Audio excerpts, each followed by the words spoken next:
Laura, Owen and Korky Paul. Winnie the Twit. Winnie's perfect pet Wilbur was lying in the sun on the front doorstep, slumped in the sunshine, when Winnie came rushing over. "Wilbur," she said. "Oh, Wilbur, there's a huge man as big as a ginormous giraffe moved in next door. And he's as rude as a bee's fluffy bottom. He called me a scruff." Wilbur opened one eye. He looked at Winnie, then he closed the eye again. "Play with me, Wilbur," said Winnie. "Take my mind off that rude man. That's what a good pet would do." Wilbur yawned. He got up slowly, arched his back high, stretched his legs long, then sagged back into snoozing. "You're as lazy as a hot lizard full of lunch," said Winnie. "Come on, let's play tennis, Wilbur." Winnie rushed indoors. She crashed through the kitchen. She bumped through the battery. She wriggled through the wormery. She skipped through the spidery. Then she came to the hall where she tugged open the door under the stairs, and out fell everything. "There it is!" Winnie pounced. First, she tugged at something gray and tatty. Then she pulled out something that looked like a big holy spoon, and something else that looked like a moldy old orange. She nipped into the 100, and came out looking like, this. Winnie skipped, wriggled, bumped, and crashed back outside. "What you think, Wilbur?" Wilbur just put his paws over his face. Winnie bounced the ball all around Wilbur. Bounce, bounce. "Come on," she said. "Time to play." Wilbur didn't move. "You're no fun," said Winnie. "Te'll play with magic, if you won't play." Winnie pointed her wand at the racket and ball. "Abracadabra, abracadabra, abracadabra," she shouted. In an instant there were 3 tennis rackets and 3 more balls, all in the air. The rackets were hitting balls at Winnie. Winnie waved her own racket, up, down, around, but she missed every ball. "Ow! Ouch! Get off! Stop!" she shouted. "Nat's knickers," she said. "Nobody's nice to me today, not even my wand." Winnie picked up her wand and she threw it far into the undergrowth, but, a moment later, the wand was back, in the mouth of a dog. The dog came bounding up to Winnie. It dropped the wand at Winnie's feet, then grinned up at her and wagged its tail. "Who are you?" said Winnie. "Do you want me to throw it again?" Winnie threw the wand again, and again, and again. And each time the dog brought it back and wagged for more. Winnie threw the ball too. "Fetch!" Back came the dog with the ball. "Clever boy!" "Did you see that, Wilbur? Isn't he a clever dog?" "Rio," said Wilbur. "Don't you like him?" said Winnie. "I do. I like him ever so much. Let's all have lunch together." So they went into the kitchen. Wilbur nudged the dog. Wilbur winked at the dog. Wilbur pointed at a packet of Kipper biscuits. Wilbur nodded in the direction of Winnie. The dog grinned and nodded his head and wagged his tail. He took the biscuit box in his mouth and he presented it to Winnie. "For me?" said Winnie, not really looking.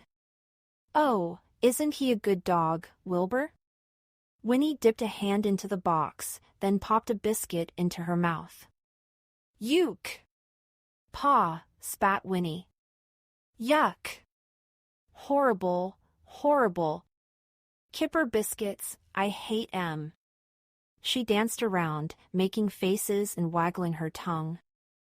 The dog hid under the table. Wilbur puffed out his chest and grinned. Then he prepared a tray with Winnie's really favorite lunch snacks. Crispy worms. A nettle sandwich. A cup of slug smoothie.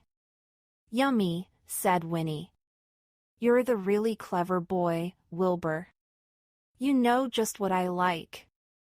But the dog stuck out a leg and trip went Wilbur. Crash went the tray. Splat went the smoothie, while crispy worms rained down on Winnie. Oh, Wilbur, you're as clumsy as a centipede on skates, shouted Winnie.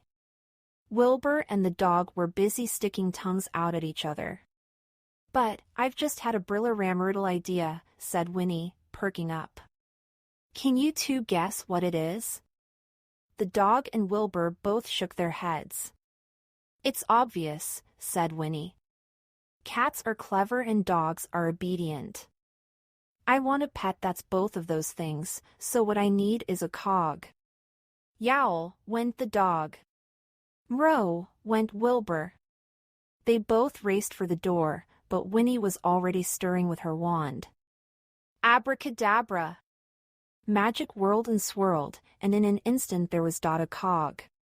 Perfect, said Winnie. But the cog was not perfect.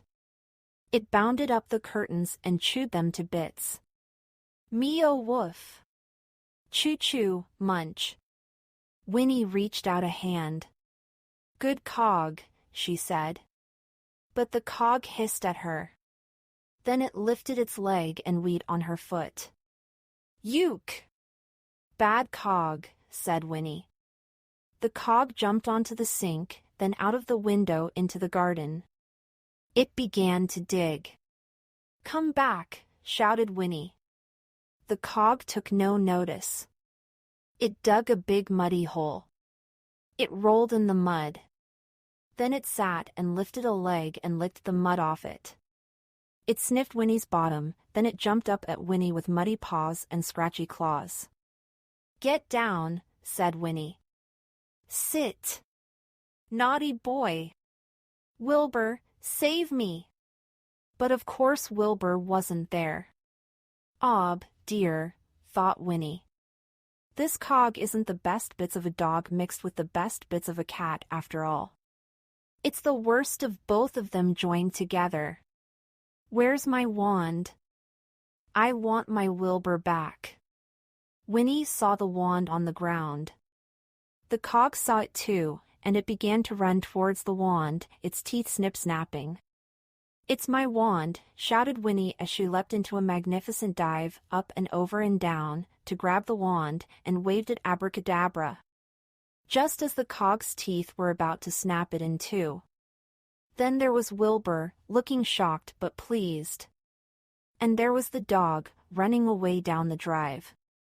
Scruff, boomed a big voice. Winnie put her hands on her hips. It's that rude man again, she said. He's as rude as 10 frogs' bottoms, he is. But the dog was jumping around the man, wagging its tail and woofing. Scruffy, my dear old Scruff, laughed the man. Then Winnie smiled. Know what, Wilbur, she said. It's the dog that's a scruff, not me. There's nothing wrong with me after all. And nothing wrong with you either, come to that.